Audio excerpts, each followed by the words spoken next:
അതെ, ലാലേട്ടൻ്റെ special chicken കറി ഉണ്ടാക്കി നോക്കിയായിരുന്നോ? ഞാൻ ഉണ്ടാക്കി നോക്കിയായിരുന്നേ. ഇല്ലേ, ഒന്ന് ട്രൈ ചെയ്തോ കേട്ടോ. അപ്പം നമ്മൾ പാൻ വെക്കുക, എണ്ണ ഒഴിക്കുക, കടുക് പൊട്ടിക്കുക. കടുക് പൊട്ടിയതിന് ശേഷം നമുക്ക് അതിലേക്ക് ഇഞ്ചി വെളുത്തുള്ളി ചതച്ചത് ചേർക്കുക.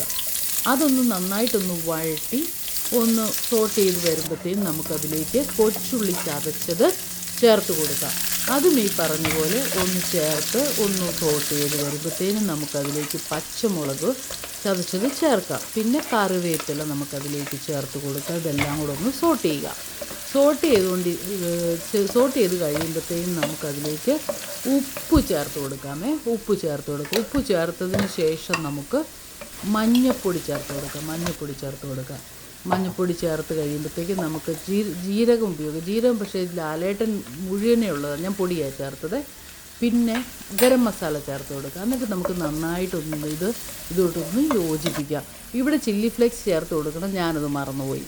പിന്നെ തേങ്ങ, നമ്മൾ ചുട്ട തേങ്ങയാണ്, അത് ചതച്ചത് നമുക്കിതിലേക്ക് ചേർത്തിട്ട് നന്നായിട്ടൊന്ന് സോട്ട് ചെയ്ത് കഴിയുമ്പോഴത്തേക്കും നല്ലതായിട്ട് അതൊന്ന് മിക്സ് ചെയ്യുക. അതിൻ്റെ ഇതൊന്ന് ഒരു മസാല അങ്ങ് മിക്സായി കഴിയുമ്പോൾ നമ്മൾ എടുത്ത് വെച്ചിരിക്കുന്ന എല്ലോട് കൂടിയ ചിക്കൻ അതിലേക്ക് ചേർത്ത് കൊടുക്കുക. എല്ല് വേണ്ടാത്തവർക്കല്ലാതെയും ചെയ്യാമായിരിക്കും കേട്ടോ.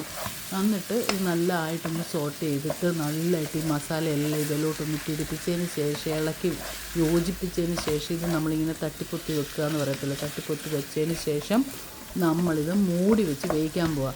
പക്ഷേ ലാലേട്ടൻ പറഞ്ഞിരിക്കുന്നതിനകത്ത് തുള്ളി പോലും വെള്ളം ഒഴിക്കണം. ലാലേട്ടൻ പറഞ്ഞല്ലേ, അതുകൊണ്ട് നമുക്കും തുള്ളി പോലും വെള്ളം ഒഴിക്കണ്ട. ഇതിൽ നിന്ന് നന്നായിട്ട് വെള്ളം ഇറങ്ങി വരുവേ. നല്ലതായിട്ട് വെള്ളം ഇറങ്ങും. നോക്കി കാണാമല്ലോ, നല്ലതായിട്ട് തിളയ്ക്കുമ്പോൾ വെള്ളം ഇറങ്ങുന്നത്. നല്ലതായിട്ട് ഈ വെള്ളം ഒന്ന് പറ്റി കഴിയുമ്പോഴത്തേനും നല്ല സ്മെല്ലും ഒക്കെ ഉണ്ട് കേട്ടോ. അപ്പോൾ ഈ കറി ഒന്ന് ട്രൈ ചെയ്ത് നോക്കൂ, നല്ല രുചിയുണ്ട്. ഈ കൂട്ടത്തിൽ എന്നെ സപ്പോർട്ട് ചെയ്യുകയും കൂടെ ചെയ്യണേ. ഒന്ന് സബ്സ്ക്രൈബ് ചെയ്യുക, ലൈക്കും ഒക്കെ ചെയ്യണേ. അപ്പോഴത്തേനും നമ്മുടെ ഇതൊന്നുകൂടെ ഒന്ന് മൂടി വെച്ച് അതിൻ്റെ വെള്ളമൊന്ന് ഞാൻ പറ്റിക്കുക. അങ്ങനെ നമ്മുടെ ലാലേട്ടൻ്റെ സ്പെഷ്യൽ ചിക്കൻ കറി റെഡി ആയിട്ടുണ്ട്. ഓക്കെ, അപ്പോൾ ഒന്ന് ട്രൈ ചെയ്ത് നോക്കിയോ. Thanks for watching. എല്ലാവരും ഒന്ന് ട്രൈ ചെയ്ത് നോക്കൂ കേട്ടോ.